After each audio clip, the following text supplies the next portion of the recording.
क्या आपको पता है कि जब आप अपनी गाड़ी में पेट्रोल भरवाते हैं या स्विगी से खाना ऑर्डर करते हैं तो उसका डायरेक्ट कनेक्शन बॉर्डर पर चल रही जियोपॉलिटिकल टेंशन की वजह से होता है। इस हफ्ते दुनिया भर के मार्केट्स में एक ऐसी चेन रिएक्शन शुरू हुई जिसने आपकी और मेरी पॉकेट्स पर डायरेक्ट असर डाला है।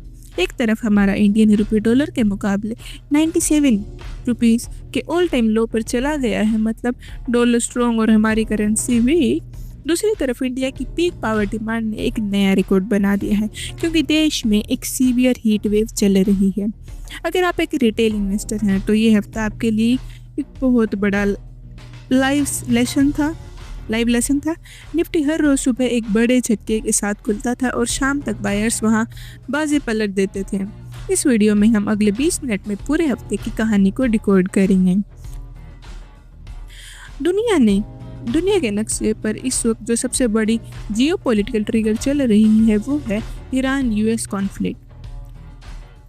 इस टेंशन ने क्रूड ऑयल के प्राइसेस को एक रोलर कोस्टर बना दिया है, जिसकी वजह से हमारे मार्केट्स में रोज सुबह वोलेटिलिटी देखने को मिली।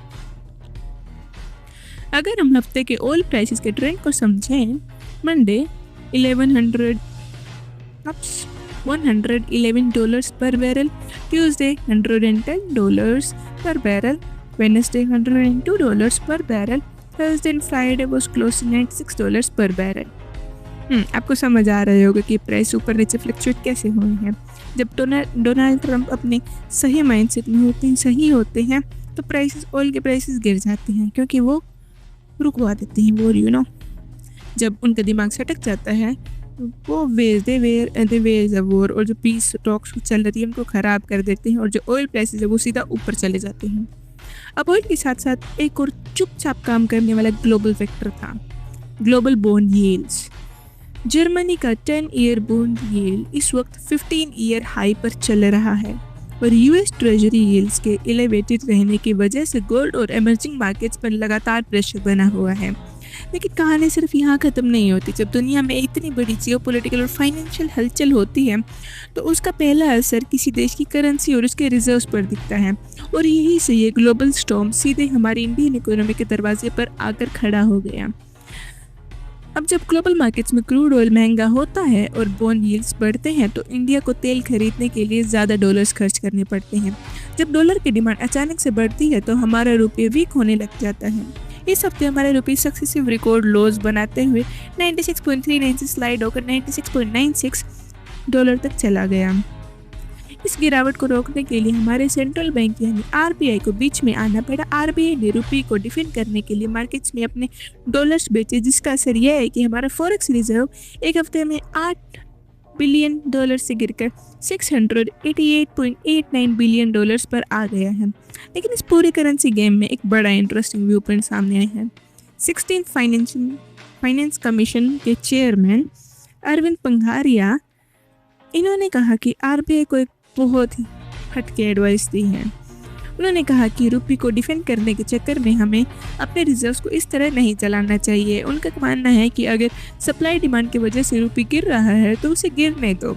उन्होंने बहुत सही बात कही है, 100 is just a number like 99 and 101। Currency और रिजर्व्स के ये उतार चढ़ाव सिर्फ मैक्रो टेबल्स तक सीमित नहीं थे। जब सुबह सुबह इन्वेस्टर्स ये सारी ग्लोबल खबरें और रुपये का हालचाल देखते हैं तो उनका इमीडिएट रिएक्शन हमारे स्टॉक मार्केट्स पर पड़ता है। यही वजह है कि इस हफ्ते हमारे निफ्टी 50 में एक अलग ही तरह की जंग देखने को मिली। ग्लोबल अनस्टेडीनेस के बीच अगर आप निफ्टी 50 का ओवरऑल हफ्ता देखोगे तो ये बहुत ही नैरो रेंज में फंसा हुआ था। पूरे हफ्ते क्लोजिंग सिर्फ 23,618 से 23,719 के बीच में फंसी रही। इसका मतलब साफ था, मार्केट जब भी ऊपर जाने की कोशिश कर रहा था हायर लेवल्स पर हैवी सप्लाई और प्रॉफिट बुकिंग्स आ जाती थी। अगर हम इस रोलर कोस्टर राइड की डेली पैटर्न को डिकोड करें, मंडे बढ़ते बॉन्ड यील्ड्स और ऑयल प्राइसेस के डर से निफ्टी 160 पॉइंट्स गैप डाउन से खुला। शुरुआत में ऐसी पैनिक सेलिंग आई कि इंडेक्स 23,320 के जोन तक स्लिप हो गया था, लेकिन यहाँ पर हमारे डोमेस्टिक बायर्स ने मार्केट को संभाला, एक शानदार सीधी रिकवरी दिखाई और इंडेक्स को फ्लैट क्लोज किया 23,650 पर। ट्यूसडे एक स्टेबल स्टार्ट मिली और आईटी स्टॉक्स में अच्छा रिबाउंड दिखा, लेकिन शाम होते होते 2:30 बजे तक उसके बाद इन्वेस्टर्स ने सेलिंग प्रेशर बनाया और मार्केट्स दिन के लो के पास 23,618 पर क्लोज हुआ। वेडनेसडे कहानी बिल्कुल मंडे जैसी रिपीट हुई, फिर से 160 पॉइंट्स का बड़ा गैप डाउन खुला क्योंकि क्रूड $100 के पार जा चुका था, पर बायर्स ने फिर से हर डिप को बाय किया और इंडेक्स को वापस खींचकर 23,670 पर लाकर खड़ा कर दिया।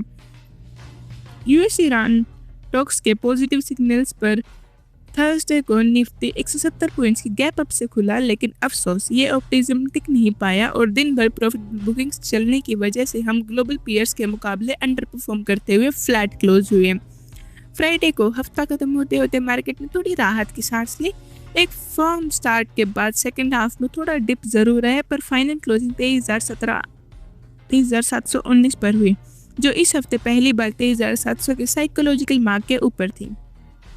थोड़ी सी टेक्निकल इनसाइट्स की बात करें तो डेरिवेटिव्स और ऑप्शंस को के डाटा को चेक करें तो 24,000 का लेवल इस वक्त सबसे बड़ा और मजबूत रेजिस्टेंस बना हुआ है। वहीं नीचे की तरफ 23,400 से 23,500 का जोन एक सॉलिड पुट ओपन मतलब सपोर्ट का काम कर रहा है। जब तक इनमें से कोई एक साइड बड़े वॉल्यूम के साथ ब्रेक नहीं होती, मार्केट्स इसी रेंज में कंसोलिडेट करेंगे। अब मार्केट के प्राइस एक्शन एक पीछे सिर्फ चार्ट्स नहीं होते, बल्कि ग्राउंड रियलिटी होती है। कंपनीज की अर्निंग्स, कॉर्पोरेट एक्शंस और उनके बिजनेस डिसीजंस होते हैं। तो चलिए अब उन सारे छोटी बड़ी कॉर्पोरेट और पॉलिसी लेवल्स की खबरों को एक साथ मर्ज करके देखते हैं, जिन्होंने इस हफ्ते सेक्टर्स की किस्मत बदली है। कॉर्पोरेट फ्रंट पर इस हफ्ते की सबसे बड़ी हेडलाइन आई अडानी ग्रुप के कैंप से। US department of justice DOJ ने गौतम अडानी और सागर अडानी के खिलाफ सारे क्रिमिनल चार्जेस ड्रॉप कर दिए हैं। इस न्यूज़ के आते ही ग्रुप के स्टॉक्स पर एक बहुत बड़ा ओवरहैंग हट गया। HDFC बैंक के चेयरमैन के मिस्त्री ने बताया कि इस ग्रुप की बोरोइंग कॉस्ट बहुत बेहतर हो जाएगी और बैंक्स का कॉन्फिडेंस बढ़ेगा। इसी कॉन्फिडेंस के बीच अडानी हाइड्रो को आंध्र प्रदेश में 2,250 मेगावाट्स का गंडेकोटा 2 पंप स्टोरेज प्रोजेक्ट मिला है और अडानी पावर जयप्रकाश वेंचर्स में 24% स्टेक एक्वायर कर रहा है इन अबाउट 4,000 करोड़। साथ ही बढ़ते क्रूड ऑयल के इम्पैक्ट को हैंडल करने के लिए हमारी गवर्नमेंट ने पेट्रोल और डीजल के दाम 3 रुपये पर लीटर बढ़ाए हैं, जिससे ये डेली लॉस 1,000 रुपये करोड़ से 750 करोड़ पर आया है। इन सब के बीच IOCL ने अपने क्वार्टर 4 रिजल्ट्स में कमाल का परफॉर्मेंस दिखाया है। उन्होंने net profit 56% year on year बढ़ाकर 11,300 करोड़ कर लिया है और उन्होंने क्लियर किया है कि उनके पास 1 महीने से ज़्यादा का क्रूड इन्वेंट्री स्टॉक मौजूद है। डिफेंस सेक्टर में BEL भारत इलेक्ट्रॉनिक्स ने अपने एग्जीक्यूशन स्ट्रेंथ दिखाते हुए क्वार्टर 4 नेट प्रॉफिट में 5% और रेवेन्यू में 12% की ग्रोथ दर्ज की है। वहीं भारत फोर्ज आंध्र प्रदेश गवर्नमेंट के साथ मिलकर विशाखापट्टनम में इंडिया का पहला private sector marine gas turbine R&D complex setup करने जा रहा है। Pretty good. Macro policy level पर देखें तो गवर्नमेंट के लिए एक बड़ी खुशखबरी आई है जब RBI ने 2.87 ट्रिलियन का एक record breaking surplus dividend transfer approve किया। ये पिछले साल के लगभग 7% से ज़्यादा है और इस सेंट्रल गवर्नमेंट को आगे डेवलपमेंट पर खर्च करने के लिए एक बहुत बड़ा फिजिकल हेडरूम मिल गया है। अगर कंज्यूमर रिटेल सेगमेंट की बात करें तो यहाँ पर फिक्स साइन थे, मिक्स सिग्नल्स देखने को मिले। एक तरफ नाइका ने क्वार्टर 4 नेट प्रॉफिट्स में 286% ईयर ऑन ईयर का बम्पर जंप दिखाया है और जुबिलेंट फूड वर्क्स का प्रॉफिट भी 67% अप रहा। लेकिन दूसरी तरफ रूरल और कंजप्शन डिमांड पर मार्जिन प्रेशर साफ दिखा। कोलगेट पाल्मोलिव का प्रॉफिट फ्लैट रहा क्योंकि EBITDA मार्जिन कॉन्ट्रैक्ट हुए और इमामी का नेट प्रॉफिट भी 11% से नीचे स्लिप हुआ। हमारे डोमेस्टिक खबरों से थोड़ा आगे निकलकर ग्लोबल लैंडस्केप पर नजर डाल लें तो हाँ, बड़ी इवेंट्स हुई जिन्होंने टेक और मार्केट सेंटीमेंट को इम्पैक्ट किया है। पहले AI सेक्टर की सबसे बड़ी लीडर NVIDIA ने अपनी क्वार्टर 1 का रिकॉर्ड ब्रेकिंग नंबर पेश किया। उनका रेवेन्यू 85% बढ़ा और नेट प्रॉफिट ट्रिपल से भी ज़्यादा होकर $58 बिलियन पर पहुंच गया है। और दूसरी तरफ साउथ कोरिया के मार्केट्स में एक बड़ा ब्रेकआउट दिखा, जहां उनका कॉस्ट प्राइस इंडेक्स 8% सर्ज हुआ क्योंकि सैमसंग इलेक्ट्रॉनिक्स ने अपना लेबर यूनियन के साथ टाइमली पे एग्रीमेंट साइन करके एक पोटेंशियल ग्लोबल सेमीकंडक्टर स्ट्राइक को टाल दिया। इन सारी खबरों, नंबर्स और ग्लोबल इवेंट्स को अगर हम एक साथ जोड़ कर देखें तो एक रिटेल इन्वेस्टर के लिए एक पिक्चर बिल्कुल साफ हो जाती है। मार्केट्स में बाहरी फैक्टर्स की वजह से वोलेटिलिटी ज़रूर है, पर हमारी डोमेस्टिक इकोनॉमी के अंदर जो कैश फ्लो और इंस्टीट्यूशनल सपोर्ट है वो मार्केट को हर बड़े दिन पर संभाल रहा है। अगले हफ्ते जब आप ट्रेडिंग या इन्वेस्टमेंट के लिए बैठें तो आपकी स्ट्रेटेजी में ये 3 बातें क्लियर होनी चाहिए। Macro indicators, crude oil price और डॉलर इंडेक्स पर अपनी नज़र टाइट रखना। अगर ऑयल 95-96 डॉलर्स के लेवल के नीचे स्टेबलाइज होता है तो हमारे इंडियन मार्केट्स के लिए एक अच्छा ट्रिगर बनेगा। सेक्टर्स पे फोकस करें। डिफेंस और एनर्जी, पीएसयू सेक्टर्स इस वक्त स्ट्रक्चरल स्ट्रेंथ दिखा रहे हैं। एफएमसीजी और कंज्यूमर प्रोडक्ट्स में तब तक कोशिश रहना जब तक मार्जिन्स वापस स्टेबल नहीं होते। जून मंथ से NCDEX पर इंडिया के पहले SEBI approved weather derivative contract rain Mumbai launch हो रहा है। अगर आप कमोडिटीज में थोड़ा हट के ट्रेड या हेज करना चाहते हैं तो इस पर नज़र बनाए रखिए। Thank you. अगर आपको ये सिंपल, स्ट्रक्चर्ड और डीप टाइप एनालिसिस पसंद आया तो वीडियो को लाइक ज़रूर करना और अपने इन्वेस्टर्स दोस्तों के साथ शेयर करना मत भूलना।